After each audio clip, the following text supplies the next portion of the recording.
Bienvenue. Aujourd'hui, on va s'attaquer à un aspect de l'anglais qui peut paraître un peu mystérieux, les verbes à particules ou phrasal verbs comme on dit là-bas. On les a sûrement déjà tous croisés et on va voir ensemble comment les maîtriser pour que l'anglais sonne plus naturel quoi. Ouais, c'est vraiment la question. Comment un tout petit mot comme after peut complètement changer le sens d'un verbe aussi basique que look? C'est exactement ce qu'on va décortiquer ensemble. Alors, voilà le programme du jour. On commence avec la formule de base d'un verbe à particules. Ensuite, on regardera des paires d'opposés comme aller et arrêter, puis allumer et éteindre. On enchaînera avec des verbes de la vie de tous les jours et on finira avec une sorte de petit kit de démarrage pour que tout ça reste bien en tête. Allez, on attaque direct avec la base, la fameuse formule. Et vous allez voir, ça a l'air compliqué comme ça, mais en fait, la logique derrière est super simple. Alors un verbe à particules, qu'est-ce que c'est? En gros, c'est tout simple. On prend un verbe, un mot d'action quoi, et on lui colle une préposition. Des petits mots comme up, down, on, off. Et cette combinaison, ça crée un sens complètement nouveau. La recette, en fait, elle est super simple. Première étape, on prend un verbe de base, par exemple, look. Deuxième étape, on y ajoute une préposition, ici, after. Et hop, étape 3, on obtient un sens totalement nouveau, prendre soin d'eux. Cet exemple, il est parfait pour comprendre. Dans la phrase, la grand-mère ne regarde après le bébé, non, elle en prend soin. Le sens est carrément transformé. C'est ça, toute la magie des phrasal verbs. Bon, maintenant, une petite astuce pour les apprendre plus facilement. Parce que ce qui est vraiment pratique, c'est que beaucoup de ces verbes fonctionnent par paires, des opposés en fait.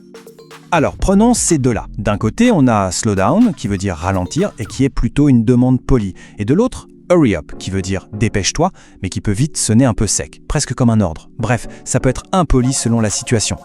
Ça, c'est un exemple super pratique. Si quelqu'un parle trop vite, cette phrase est parfaite pour lui demander de ralentir poliment. C'est vraiment le genre de phrase très utile quand on apprend l'anglais. Et pour hurry up, on l'entend souvent dans la bouche des parents par exemple. On sent bien que le ton est plus pressant quoi. L'idée, c'est d'accélérer et pas qu'un peu. Allez, on continue avec une autre paire d'opposés, une qu'on utilise pour tout ce qui est machines et appareils électroniques. On les utilise d'ailleurs tous les jours sans même y penser. Là, c'est simple et direct. Turn on pour allumer, pour démarrer, et turn off pour éteindre, pour arrêter. Que ce soit pour la télé, la lumière, l'ordinateur, ces deux-là, on ne peut pas y échapper. Un exemple tout bête mais qu'on entend tout le temps. Please turn on the light. S'il vous plaît, allumez la lumière. Et pour l'action inverse, bien sûr, j'ai éteint l'ordinateur. L'idée de désactiver est limpide. Franchement, c'est une paire hyper facile à retenir celle-là. Ok, maintenant, voyons un peu comment ces verbes à particules s'intègrent dans notre routine, dans les petites actions de tous les jours. On commence avec le verbe qu'on utilise tous les jours, sans exception, et qui est peut-être le plus connu de tous, get up. Attention, ce qui est important de savoir, c'est que get up a deux sens principaux. Ça veut dire se lever le matin, sortir du lit, mais ça veut aussi dire tout simplement se lever d'une chaise. Par exemple, il se lève à 8h du matin. Là, c'est clair, il s'agit bien de l'action de commencer sa journée. Un autre verbe super courant, cette fois pour parler de nos sorties, de nos activités sociales, go out.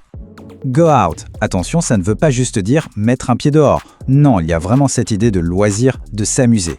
On quitte la maison pour aller au resto, au ciné ou voir des amis. Comme dans cet exemple, j'aime sortir le vendredi. On comprend tout de suite qu'il ne s'agit pas d'aller sortir les poubelles, mais bien de profiter du début du week-end.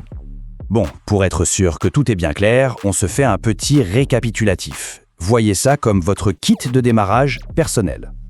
Alors on résume. Pour la vitesse, slow down, on ralentit, hurry up, on accélère. Pour les appareils, turn on, on allume, turn off, on éteint. Et enfin, pour le quotidien, get up, on se lève et go out, on sort pour s'amuser. Voilà, avec ça, on a déjà de super bonnes bases pour commencer. Et pour finir, une question à se poser. En pensant à la journée qui vient, parmi ces verbes, lequel aura sa place dans nos conversations? Parce que finalement, c'est en les utilisant qu'on les retient le mieux.